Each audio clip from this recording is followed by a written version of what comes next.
Obrigada. Valeu, pessoal. Boa noite. Eu vou compartilhar aqui a minha tela. E daí, antes até da gente começar a apresentação, eu queria que vocês ficassem à vontade também para interagir ali no chat. Eu vou deixar o chat aqui aberto do lado para eu assistir, para eu conseguir acompanhar, né? Então, se vocês quiserem já ir interagindo, mandando perguntas ou comentários, está aberto aqui, eu vou conseguir acompanhar. Eu sou a Samantha, hoje eu moro aqui em São Paulo, mas eu sou carioca, estou morando aqui em São Paulo há 3 anos. Hoje eu sou Tech Lead na Pagar.me, já passei, né, por algumas empresas na consultoria, por empresas fora também, e agora eu estou aqui na Pagar.me em São Paulo.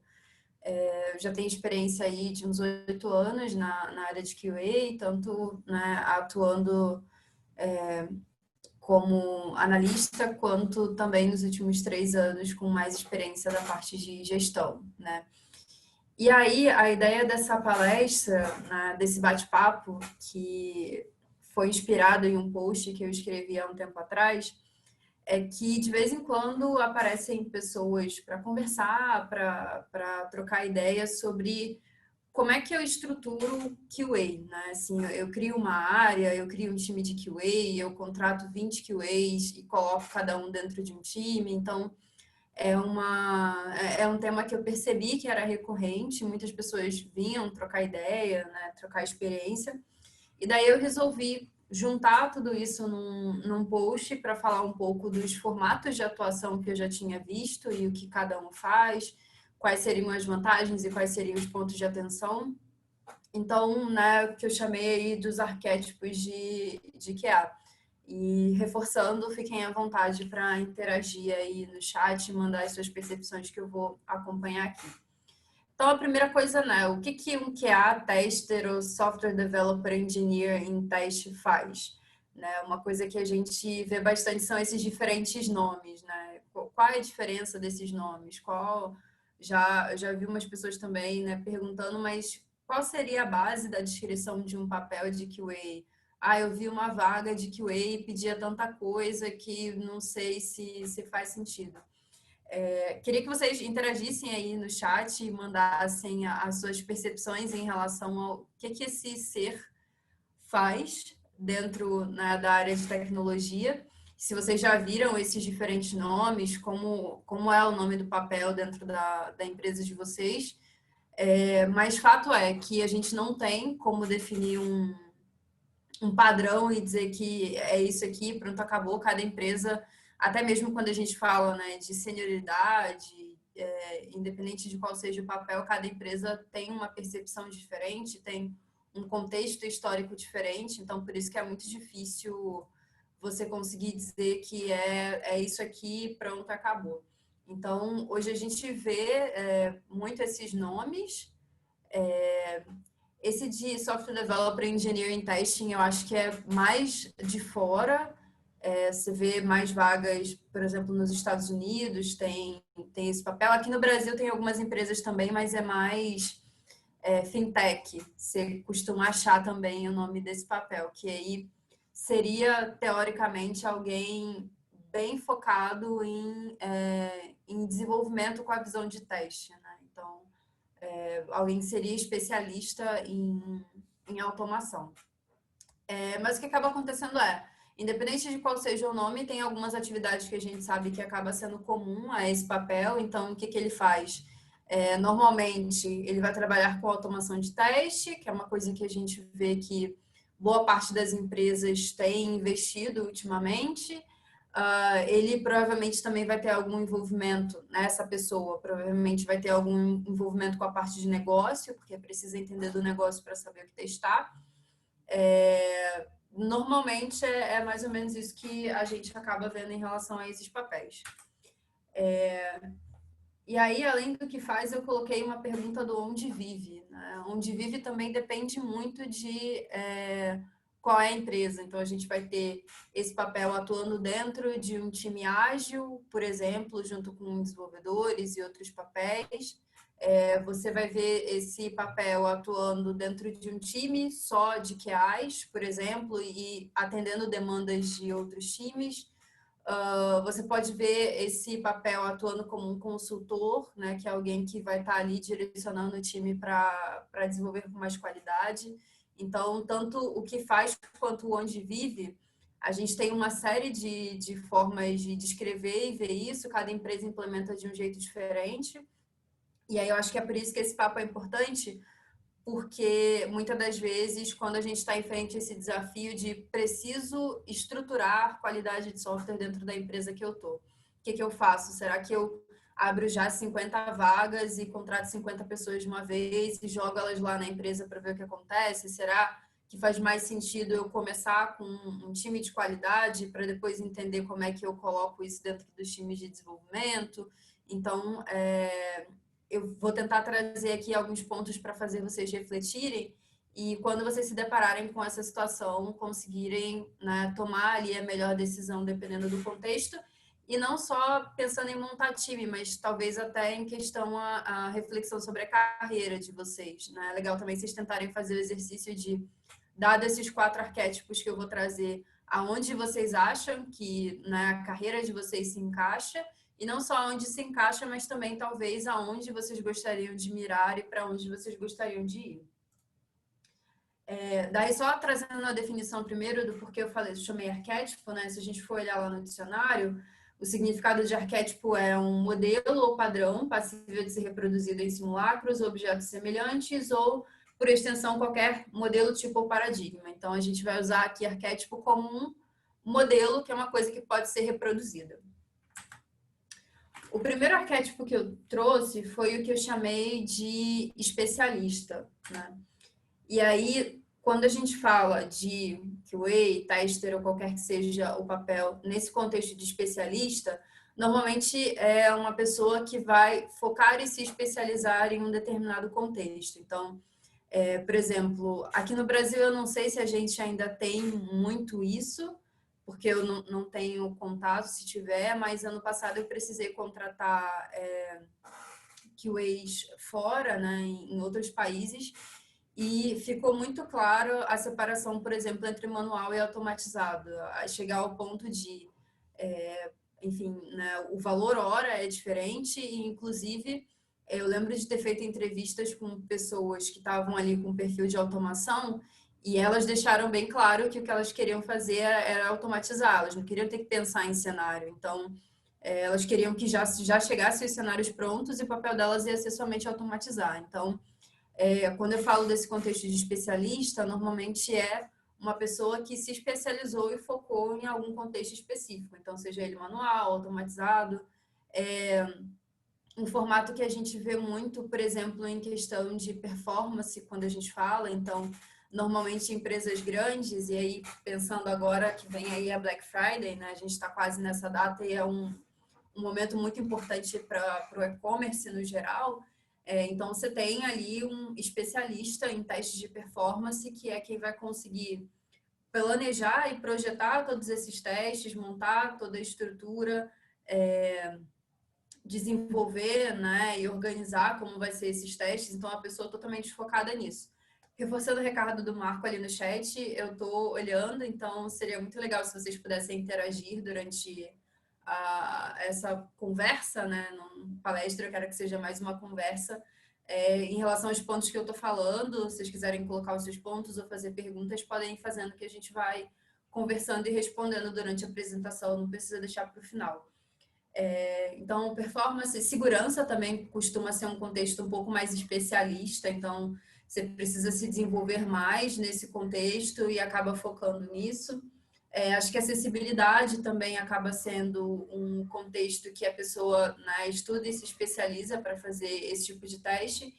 Então, basicamente, o que eu chamei de especialista aqui é o profissional que vai se dedicar a um contexto específico. E aí, a atuação dele, nesse caso, pode ser em diferentes formatos, né? Também, de novo, dependendo da estrutura da organização. Ou ele vai fazer parte de um grupo que tem outros especialistas como ele, ou ele vai fazer parte de um grupo de especialistas que se completam, né? E aí, sei lá, eu poderia ter ali uma squad com um QA especialista em segurança, performance e acessibilidade, que atende às outras áreas da empresa, ou ele também pode estar dentro do time de desenvolvimento, né, fazendo esse papel. Então, eu acredito que o formato de trabalho pode ser qualquer um desses, mas normalmente é uma pessoa que acabou se especializando em um determinado contexto. E aí, queria entender de vocês, se vocês puderem mandar aí, quem se acha que a sua carreira, né, tem esse perfil mais de especialista, se já está seguindo ou se pretende seguir esse arquétipo, né, de ser especialista e focar em determinada área, seria legal para a gente conseguir ter essa visibilidade aqui do público. O Fernando mandou ali, também existem especialistas focados em tipos de aplicação. Acho que o mais comum de vermos hoje em dia é o que há com conhecimento mais profundo em mobile, por exemplo. Também é um outro aspecto que acontece bastante também, de você se especializar ou como QA em back-end, ou na parte de front, né, de canais, você se especializar em mobile, front-end ou desktop também. Então, também é um outro ponto que é relevante, se especializar em canais, digamos, né? O outro arquétipo que eu trouxe, que eu acho que é um mais comum e o que a gente vê mais nas vagas, é o que eu chamei de generalista, né? Na verdade, o generalista pode ser um especialista também, né? Uma coisa não exclui a outra, né? Não fiz esse disclaimer no início, mas não significa que você precisa ser encaixado, né, em um desses arquétipos e só ficar limitado àquele escopo. Você pode ser generalista em alguns temas e especialista em algum outro tema. Então, por exemplo, você pode ser né, especialista lá como o Fernando mandou ali, em mobile, mas você também sabe testes automatizados para back-end, sabe testes de performance, sabe outros escopos, né? Esse é um perfil que eu acho que a gente vê normalmente dentro dos times ágeis e desempenha diferentes tarefas dentro desse mesmo time. Então, é um perfil que eu acho que é o mais comum, que a gente enxerga por aí no geral, principalmente em empresas que trabalham, né, com times ágeis e com times multidisciplinares, que é o QA que vai estar ali no dia a dia ajudando o time em relação ao assunto qualidade de software. E aí ele vai se desdobrar, seja para automatizar teste, para fazer teste exploratório, para pensar nos cenários e fazer pair com né, as pessoas de produto. Ele vai, por exemplo, também se preocupar com teste de performance. Pode ser que ele não seja especialista e não tenha todo o conhecimento nesse tema, mas ele vai identificar ali, por exemplo, que precisa ser feito um teste de performance, ele tem ideia do que precisa fazer e vai correr atrás desse conhecimento para conseguir resolver isso. Vamos ver ali o que o Rodrigo mandou. Seria válido dizer também que um QA tem um perfil especializado no negócio em si, no contato com o cliente, entendendo suas necessidades, ao invés de dizer que ele é especialista em manual, automatizado, etc. Sim, também pode ser uma outra vertente. A gente pode encarar o especialista como o seu foco é se especializar em determinado contexto, e aí seja contexto técnico ou contexto de negócio. A gente pode ter, quando a gente fala de ser especialista, por exemplo, a gente tem pessoas especialistas em mercado financeiro. O que isso significa? Que elas entendem muito desse negócio. Então, também pode ser relacionado a isso, ser especialista em algum domínio específico, seja ele técnicos, e aí técnico eu digo não só de desenvolvimento, né, de automação e etc., mas também conhecimento de tipos de teste, diferentes tipos de teste. Então, ser especialista em determinado tipo de teste, a gente também pode considerar. Voltando a falar desse perfil que eu chamei de mais generalista, como eu comentei, acho que hoje é um dos perfis mais procurados, que é ter essa pessoa que consiga ter a visibilidade de diferentes pontos dentro do desenvolvimento e dar esse norte para conseguir atingir ali a qualidade desejada. Pensando nesse contexto, né, eu falei um pouco de testes e de tipos de testes, de ali automatizar, pensar em negócio, mas a gente também inclui aqui alguns outros conhecimentos, como DevOps, né? A gente vê bastante também hoje em dia o QA participando, né, por exemplo, do fluxo de criação de pipeline, para entender E aí também, se eu falar alguma coisa aqui, algum termo que não ficar claro para alguém, fiquem à vontade também para perguntar ali no chat que eu esclareço, né? Às vezes a gente pressupõe que todo mundo conhece os termos, mas pode não ser verdade, então também fiquem à vontade para perguntar ali. Então, tem ali também um conhecimento mais relacionado a DevOps, a infraestrutura, para conseguir entender, né, e pensar quais são as fronteiras do teste, como é a arquitetura da minha aplicação para eu saber o que eu testo em cada camada, aonde eu coloco os meus testes, qual é o fluxo de entrega no meu time. Então, acho que é um perfil que é o mais visto hoje em dia, e as empresas têm, né, se você for procurar a vaga, né, as vagas que a gente mais vê por aí hoje tem isso, tem esses requisitos. Tem um lado que eu acho que a gente precisa tomar cuidado, principalmente quando a gente está, enquanto QA, atuando dentro de um time, que é tomar aquele cuidado de não tornar, porque tem um QA ali, eu torno o processo do time uma cascata ao invés dele ser ágil efetivamente. O que eu quero dizer com isso? Que às vezes o time tem ali 5 desenvolvedores e um QA, e o fluxo os desenvolvedores desenvolvem e o QA testa, e aí seja fazer teste automatizado, fazer teste exploratório, qualquer que seja o tipo de teste, mas a gente, apesar de estar ali num time, todo mundo trabalhando em conjunto, eu ainda tenho essa barreira de que alguém desenvolve e alguém testa. Então, a gente acaba voltando a ter aquele problema de silos, né? De que uma pessoa faz uma tarefa, a outra valida essa tarefa e depois eu tenho a outra pessoa que é quem efetivamente vai implantar ou fazer o deploy no ambiente de teste ou no ambiente de produção. Então, acho que esse é um ponto para tomar cuidado. Um outro ponto também é que não tomar cuidado para que o QA também não fique sobrecarregado com trocentas tarefas, né? Eu acho que tanto pensando nessa proporção que eu falei, né? 5 desenvolvedores desenvolvendo código e uma pessoa testando, pouquíssimas chances dessa pessoa conseguir dar vazão ao que está sendo desenvolvido, e menos ainda se a gente está falando de diferentes tarefas de teste, né? Que é entender os requisitos, como já foi falado ali, pensar, entender o negócio, conseguir automatizar testes, por exemplo, conseguir pensar em diferentes tipos de teste. Então, se eu estou ali numa iteração, né? Seja ela sprint ou qual a iteração que o time esteja usando, e entra, por exemplo, uma funcionalidade que vai pensar num teste performance, né? Vamos usar isso como exemplo. E eu ainda tenho que automatizar teste de aceitação, tenho que pensar nos cenários e ainda me preocupar com esse teste de performance. A chance de você não conseguir, né, o resultado esperado nessas coisas é muito maior. Então, um cuidado com essa atuação dentro do time que eu deixo para vocês é esse, de conseguir fazer com que o time inteiro, né, seja responsável por garantir a qualidade.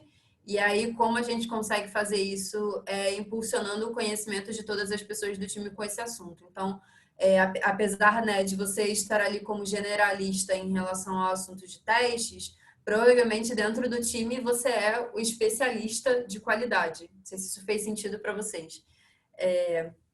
E com esse seu conhecimento especialista em relação à qualidade, você vai conseguir ajudar ali os outros perfis do time que vão ser especialistas em outros temas, como, por exemplo, desenvolvimento JavaScript ou desenvolvimento Android ou em infraestrutura, por exemplo, a entender o que é a qualidade para aquele time e como vocês conseguem garantir qualidade enquanto um grupo e não enquanto uma pessoa sendo responsável para garantir.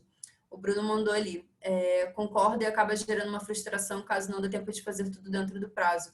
E aí, não só essa questão, mas a gente pode até criar alguns, que eu chamo de incentivos perversos, né?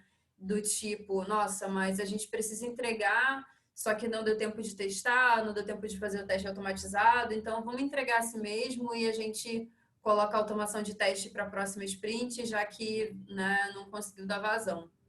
E aí, com isso, você só vai empurrando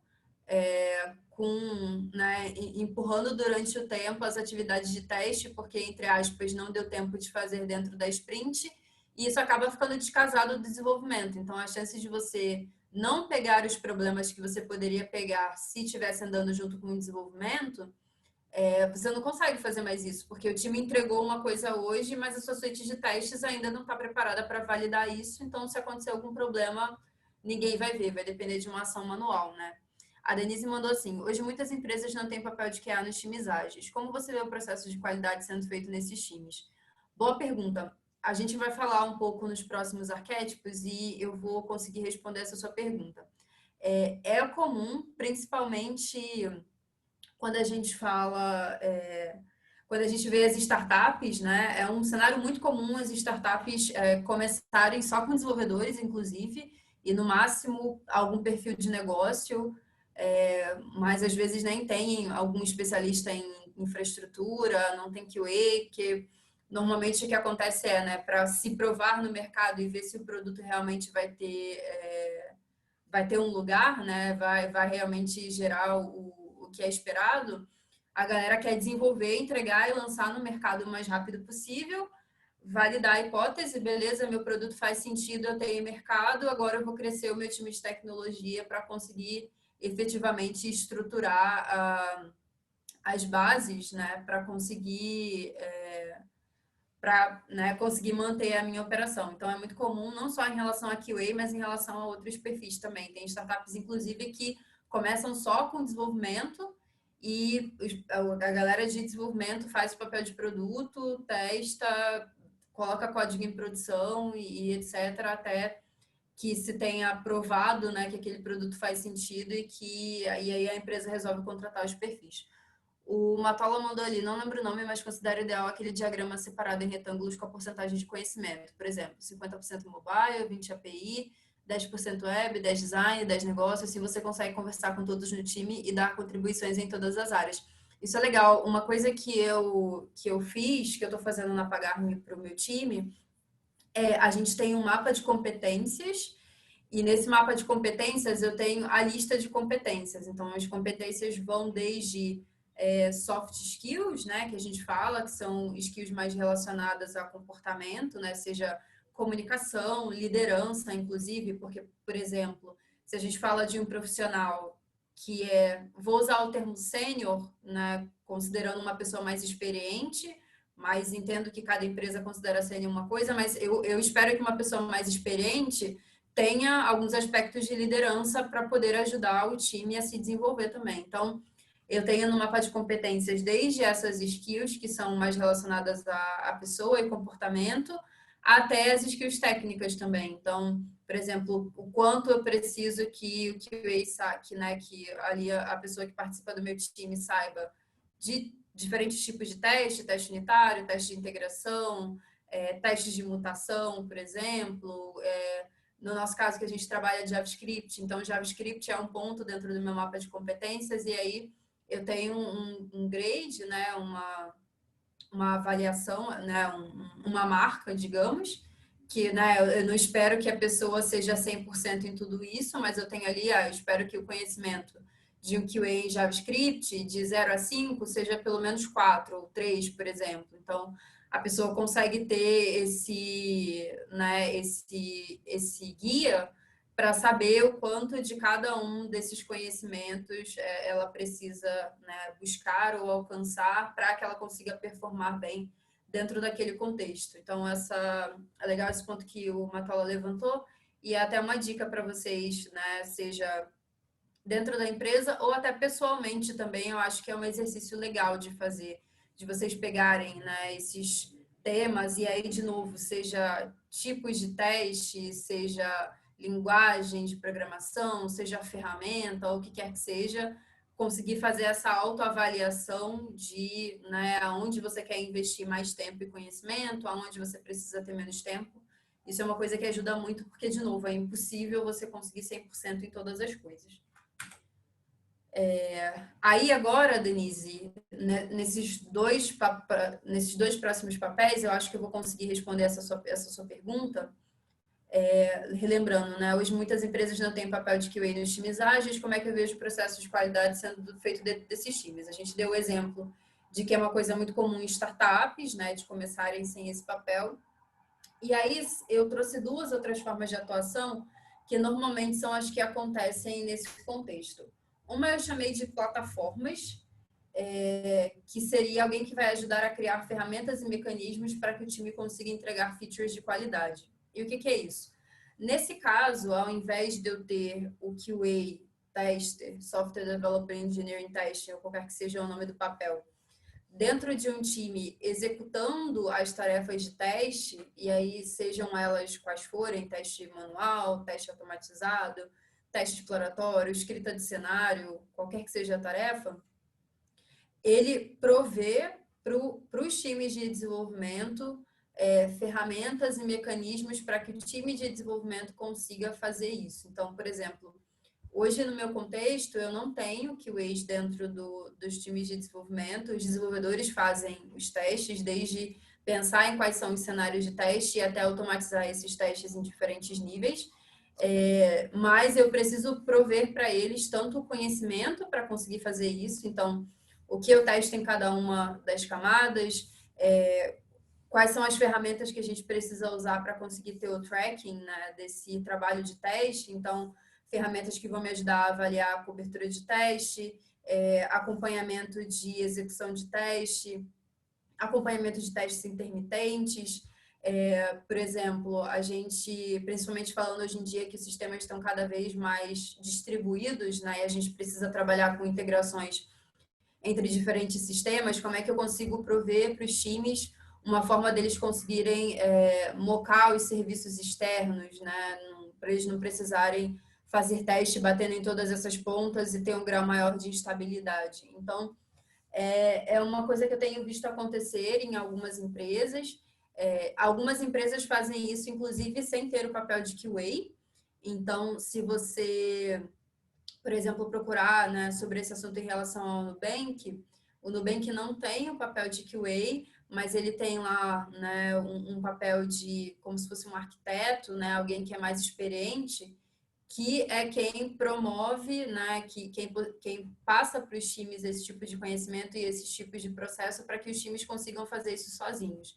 O Fernando mandou ali também. Atualmente tenho trabalhado principalmente dessa forma, provendo melhores práticas e recursos para algumas squads.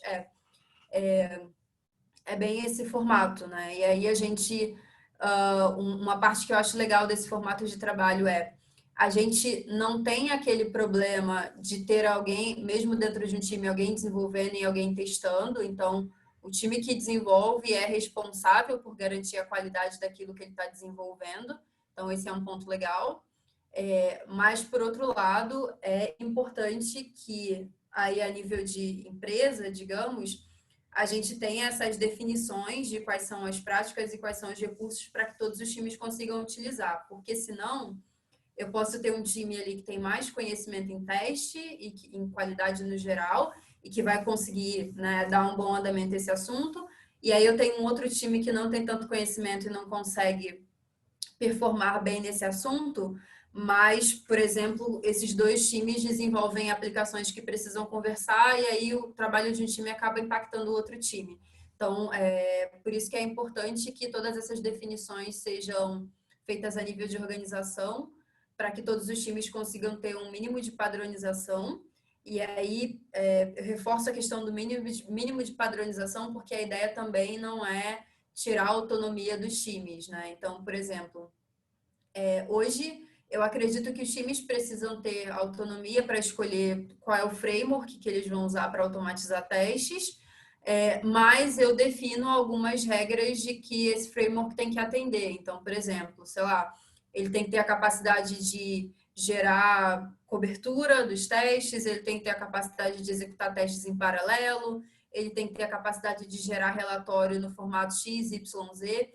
Então, você acaba definindo mais essas regras, digamos, esses padrões e boas práticas que todos os times têm que seguir. E aí, dentro disso, o time pode ter autonomia para escolher como seguir, dado que ele né, siga essas boas práticas. Então, por exemplo, todos os testes têm que estar na ferramenta de CI sendo executados logo após as alterações serem feitas e o controle de versão ser atualizado ali, ou ser feito um pull request. os times precisam usar uma ferramenta de análise estática de código para que a gente consiga ter visibilidade métrica de como está a saúde do código. Isso também se aplica para outras questões, como monitoramento, como alertas também, para que a gente consiga entender tudo o que está acontecendo na aplicação em produção. Então, esse é um modelo que eu tenho visto e é um modelo que é o meu planejamento de aplicação onde eu estou hoje, que é ter um grupo de pessoas que tem esse conhecimento de qualidade de software e elas vão prover como se fosse um serviço, entre aspas, mas não um serviço de que, pensando na relação, tipo, consultoria e empresa contratante, né? Não é esse serviço de eu vou vender o meu trabalho de teste, né, para outro time. É um serviço mesmo que os times consigam utilizar sozinhos e consigam seguir no dia a dia e sempre melhorar os testes que eles fazem, a cobertura que eles fazem, como eles lidam com esse assunto. Então, esse é um dos exemplos, Denise, que podem acontecer nesse tipo de empresa que não tem o papel de QA, mas como eu dei o exemplo no início, tem empresas que não têm o papel de QA at all, né? E aí os próprios times são responsáveis por cada um ali dentro do seu contexto conseguirem prover teste e pensar em qualidade no seu dia a dia. O último perfil, né, arquétipo que eu elenquei, que também acho que é um comum, né, é bem comum que a gente veja ele, é o de consultor. E aí o de consultor pode ser tanto quando a gente fala de consultoria externa, né, que é uma empresa prestando esse serviço para outra, mas isso pode acontecer dentro da própria empresa também, né? Então, é um papel mais de disseminar o conhecimento e boas práticas do que efetivamente executar tarefas. Daí, a diferença que eu coloquei entre, né, vocês podem achar que é um pouco parecido o consultor e o de plataformas, mas a principal diferença daqui é que o de plataformas, ele efetivamente constrói soluções que suportam os times a entregar com qualidade, e o papel consultor aqui teria um aspecto mais educacional, né, de disseminar conhecimento e boas práticas, do que efetivamente executar as tarefas. O Fernando mandou ali, uma empresa que decida 100% como a atuação de QAs dessa forma de plataforma, é uma boa prática estabelecer o número de squads que os QAs devem atender a acompanhar, com o objetivo de dividir e não sobrecarregar? Sim. Eu não sei, eu acho o número de squads um negócio muito mágico, né? Porque é a mesma questão de pensar, tipo, qual a proporção de QAs para desenvolvedores, qual a proporção de squads para QAs. Não tem um número mágico para achar esse modelo. O que eu tenho pensado que eu acho que faz sentido é tentar pensar mais a nível de contexto do que efetivamente um número de squads, porque, por exemplo, imagina que a gente tem uma questão que é chamada carga cognitiva, que quando a gente tem que atuar com contextos muito diferentes, a gente tem ali uma perda de performance por causa dessa troca de contexto, né? Então, se você, sei lá, decide que cada QA vai ter 3 squads, mas são squads de contextos totalmente diferentes, uma é pagamento, a outra é onboarding e a outra é alguma outra coisa, é muito difícil essa pessoa ficar trocando de contexto o tempo inteiro para conseguir ajudar e acompanhar. Eu acho que vai depender muito da estrutura organizacional, mas eu acho que faz mais sentido tentar pensar em termos de contexto mesmo. Se, por exemplo, eu tenho uma parte da minha empresa que é financeiro e a outra parte por exemplo, onboarding de clientes, eu tentaria ir por esse caminho de tentar pensar nesses contextos de negócio do que só no número de squads. E aí, obviamente, se em onboarding eu tenho 30 times, é óbvio que uma pessoa não vai conseguir dar atenção para todos esses times. Então, você vai ter que, ali dentro de onboarding, conseguir entender, dividir, quebrar em grupos menores e aí, sei lá, pode ser que a gente consiga dividir onboarding em algumas partes, sei lá, em cadastro, por exemplo, que Know Your Customer, revisão, e aí tentar ir quebrando nesses grupos menores do que só olhar a questão de número de squad, para não ter esse problema de uma pessoa ter que acompanhar contextos muito diferentes. O Bruno mandou ali também, acho que depende da funcionalidade ou produto, exatamente. Então, sobre o consultor é isso, né?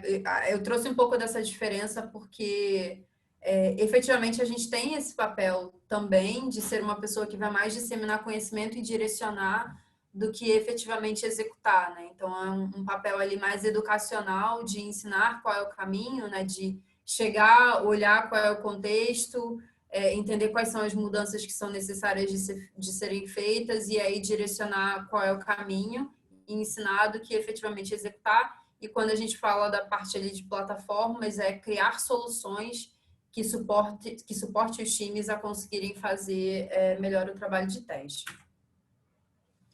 E aí, beleza, a gente passou por esses 4 arquétipos. Qual deles eu devo escolher? Como é que eu faço essa escolha, né? Eu trouxe aqui alguns pontos que eu acho que podem ajudar a fazer essa escolha. Então, é muito importante entender a estrutura da organização, porque, por exemplo, né, a gente fala muito de, né, ter os QAs dentro do time, né, de conseguir trabalhar em conjunto e etc. Mas se você tem uma organização que é departamental, né, e tem toda a questão de hierarquia e estruturas, e aí você tem um departamento ou uma área de QA, pode ser que você não consiga, dentro dessa estrutura, fazer uma mudança de trazer o QA para dentro dos times, porque aí a pessoa vai ficar com a gestão dividida, né? Porque ela reporta para uma diretoria, mas dentro do time ela está em outra diretoria e isso pode causar mais confusão do que benefício. Então é importante, e não só entender a estrutura da organização, obviamente, mas conseguir entender como melhorar às vezes também, né? Então, nesse sentido que eu tô, desse exemplo que eu comentei, se você tem essa visão mais departamental, e essa visão departamental não está trazendo benefícios, né? Você, por exemplo, os times de desenvolvimento precisam entregar para o departamento de QA para fazer os testes, e aí precisam esperar um retorno para conseguir lançar a versão nova, e você tem aí, né, um tempo de delay entre essas coisas acontecerem. Faz sentido pensar se, nossa, será que essa estrutura que eu tenho hoje de departamento não poderia ser dividida ou quebrada? Então, não só entender a organização, como também conseguir pensar em como você melhora e traz mais eficiência. Então, um outro exemplo, falando desse de times de desenvolvimento, né? Então, nossa, eu tenho uma organização, uma estrutura organizacional, que os times têm autonomia para escolher, né, que ferramentas e tomar decisões técnicas, e esses times, essas pessoas são comprometidas em fazer as entregas com qualidade. Então, eu talvez precise só direcioná-las melhor do que ter que colocar lá alguém para ser responsável por isso. Entenda a cadeia de valor do seu usuário final. Isso tem um pouco de relação com o que eu comentei agora, né, em relação ali aos temas, né, relacionados aos contextos de negócio. Então, é importante entender essa cadeia de valor. E aí, essa cadeia de valor ajuda, inclusive, no que a gente falou antes, né, de especialista, de ser especialista em, né, mobile, em back-end, ou em desktop, em web, etc. Entender a cadeia de valor do seu usuário te ajuda a estruturar, né, isso. Então, eu sei que eu tenho alguns canais, né? E o meu usuário final, ele interage comigo através desses canais, e esses canais por trás se comunicam com uma série de outros sistemas. Então, você também consegue pensar melhor em que tipo de arquétipo faz sentido quando você tem essa estrutura. Definir o que é qualidade para o seu time, isso é não só time, né? Para a organização também, pode ser para a organização, para o time, para um projeto específico, né? Mas é importante entender o que é qualidade, porque a gente sempre fica com aquilo, né? Beleza, qualidade é eu não ter nenhum bug, meu usuário final não reportar nenhum bug, e a gente sabe que isso é muito difícil de acontecer. Então, é importante ter essa definição, porque isso vai te ajudar a entender se você precisa de especialidade em determinado assunto. Então, como a gente falou lá de acessibilidade, Pode ser que, dependendo do projeto que você está atuando, seja uma capability que é muito importante.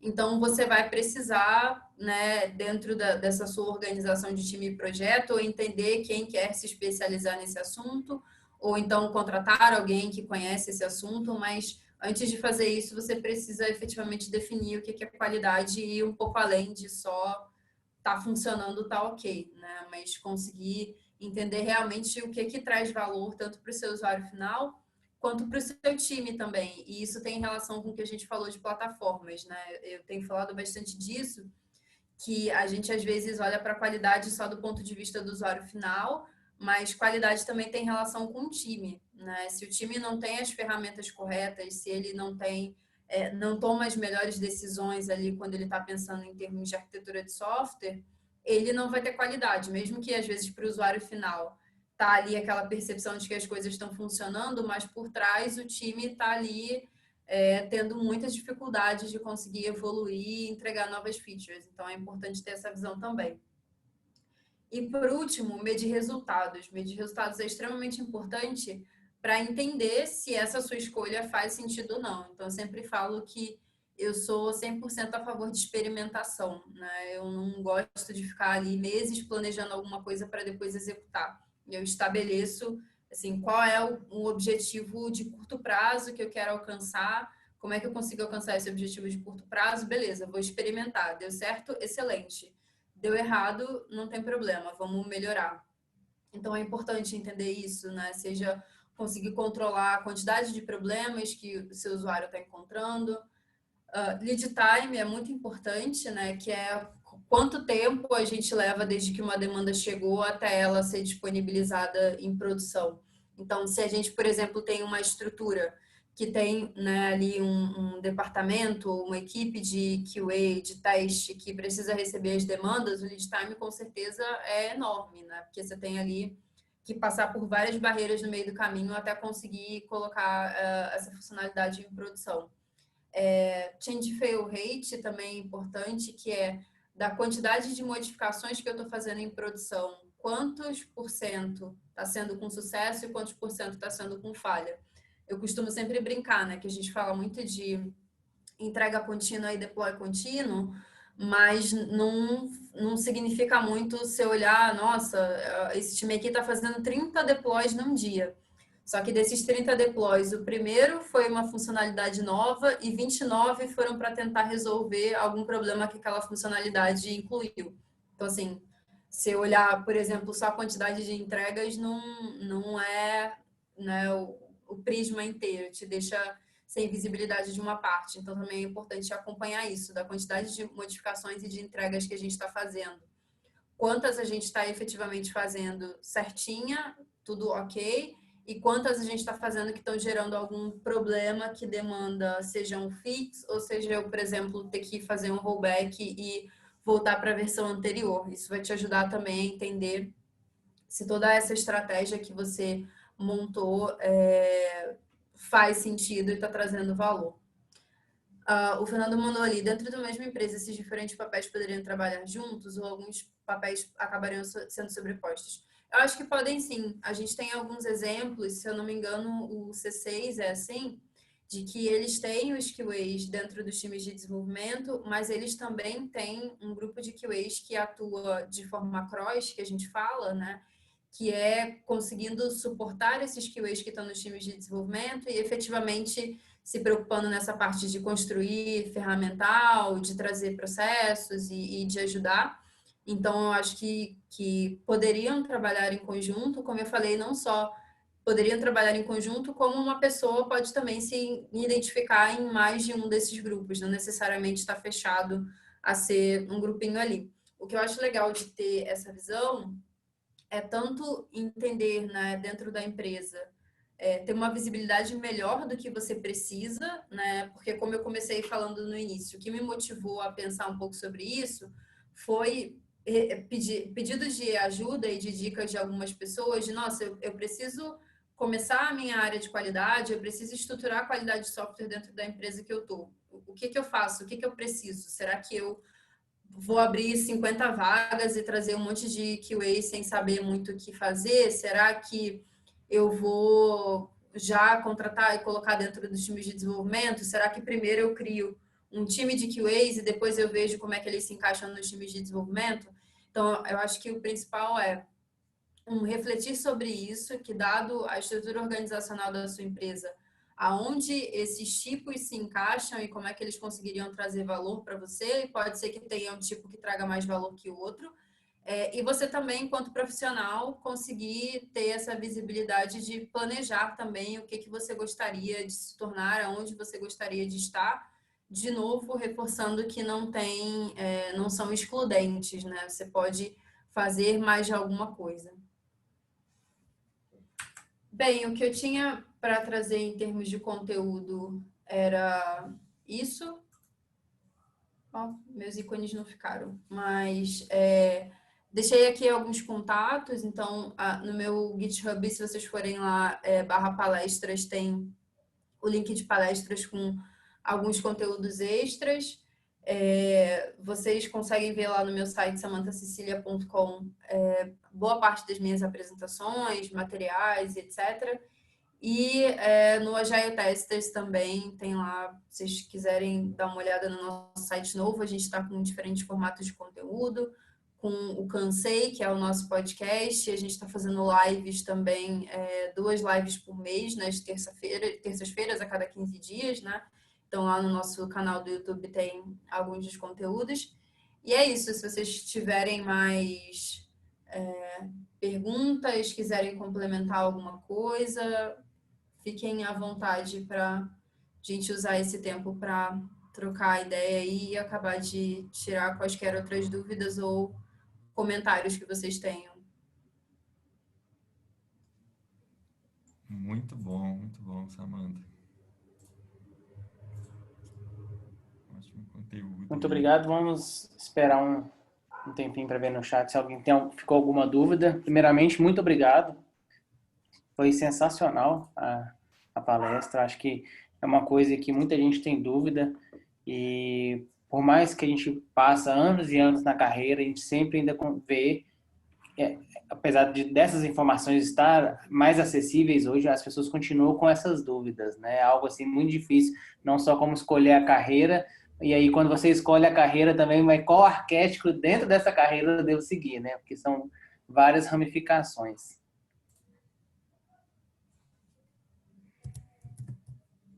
Deixa eu ver, o Rodrigo mandou uma ali.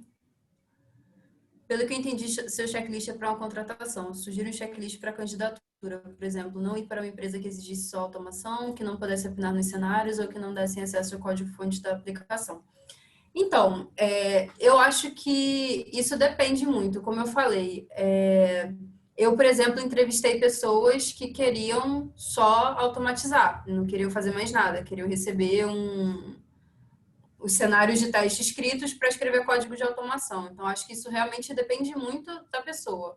Eu acho que é importante a pessoa entender o que ela quer para a carreira, né? E aonde ela quer, se ela quer se especializar em um determinado assunto, se ela quer estudar mais vários assuntos diferentes e ser um pouco mais generalista e ter um conhecimento de mais temas.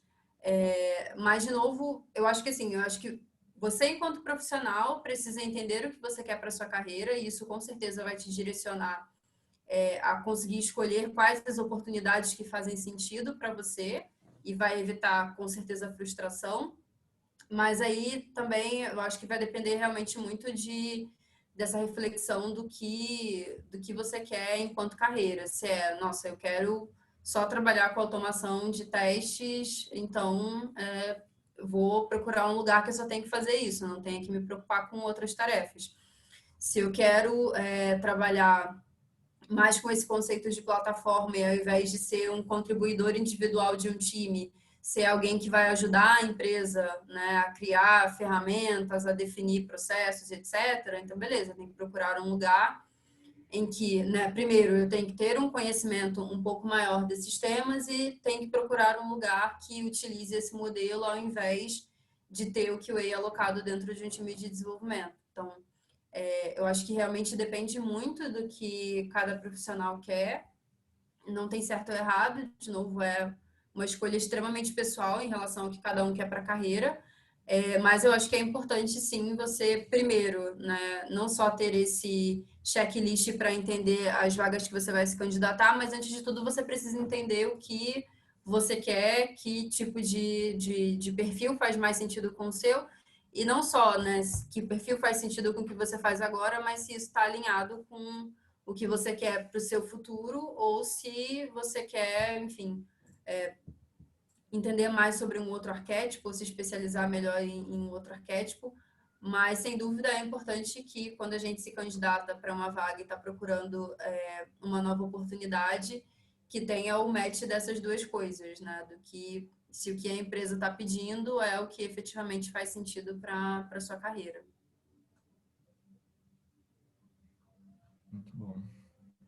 Eu queria comentar também, né, que eu acho que assim, é muito legal da gente poder observar esses vários diferentes arquétipos aí que a gente presencia hoje em dia aí no mercado. Olhando para trás, né, olhando para alguns anos atrás, eu acho que o profissional de QA acho que tem muito mais possibilidades de atuação do que alguns anos atrás, né? E assim, acho que provavelmente a tendência é que talvez até surjam mais arquétipos ainda no futuro, né? Talvez, assim, a gente vê muita questão dos papéis mudando muito conforme a forma de desenvolvimento de software, conforme diferentes tipos de aplicações vão surgindo. Então, acho que muito provavelmente a gente possa ver aí no futuro cada vez mais arquétipos ainda surgindo aí, né? É uma coisa que eu sempre converso e comento, principalmente com quem está fora, né? Quem é brasileiro e saiu do país e está trabalhando em outros lugares. E eu tive essa experiência também contratando consultorias de outros países.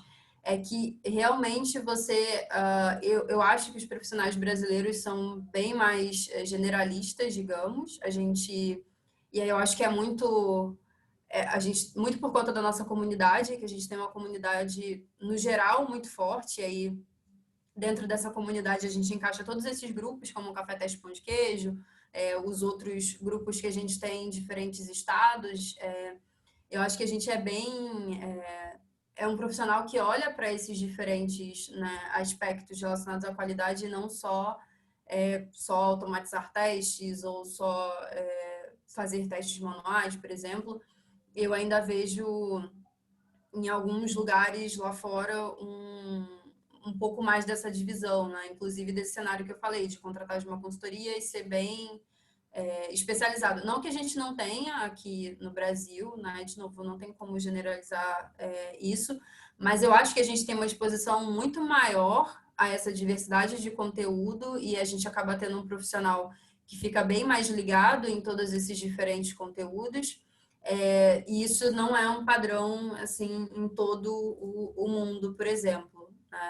Principalmente se a gente conversa com as pessoas conhecidas que saíram do Brasil e foram trabalhar em algumas empresas lá fora, é óbvio que, né, a gente não é uma comparação com grandes empresas, né, fintechs, etc. Mas pensando num grupo de empresas gerais dos países, então o pessoal que vai para Portugal fala muito disso, alguns outros países da Europa também, de que a gente acaba tendo profissionais que se preocupam bem mais com vários desses outros aspectos e lá fora a galera é bem mais, né, focada em uma coisa específica. Muito bom. Concordo também com seus pontos. Muito obrigado novamente. Acho que a gente terminou as perguntas. Tem alguma consideração final que você gostaria de falar, Samantha, antes da gente fechar a call? Só agradecer a vocês. E aí, reforçando, né, vou compartilhar também esse material e vocês podem dar uma olhada lá no meu site que tem, né, os conteúdos e outras palestras. E quem quiser depois ainda tiver ficado com alguma outra dúvida ou quiser, né, fazer alguma outra pergunta ou conversar mais sobre o tema, pode me procurar lá no LinkedIn, que a gente conversa e troca ideia sobre isso. Muito obrigado mais uma vez. Vou deixar aqui também um link para quem quiser palestrar. bit.ly, Café BH, Call for Paper. E também está lá no Meetup nosso. E todas as palestras são muito bem-vindas, né? Não importa se você é experiente, já palestrou várias vezes, igual a Samantha, ou se você está iniciando agora. Aqui também é uma oportunidade para pessoas que querem fazer sua primeira palestra. Então, entre em contato com a gente, que a gente organiza tudo. E agora, aberto a todo o Brasil, né? Qualquer lugar que você esteja, enquanto a gente estiver nesse modelo online, será super bem-vindo, igual a Samantha, lá em São Paulo, podendo estar aí participando com a gente. Muito obrigado de novo, Fernando. É isso, pessoal. Muito obrigado aí pela participação de todos. Espero que todos tenham gostado e a gente se vê aí no próximo evento. Um abraço, uma boa noite a todos. Boa noite.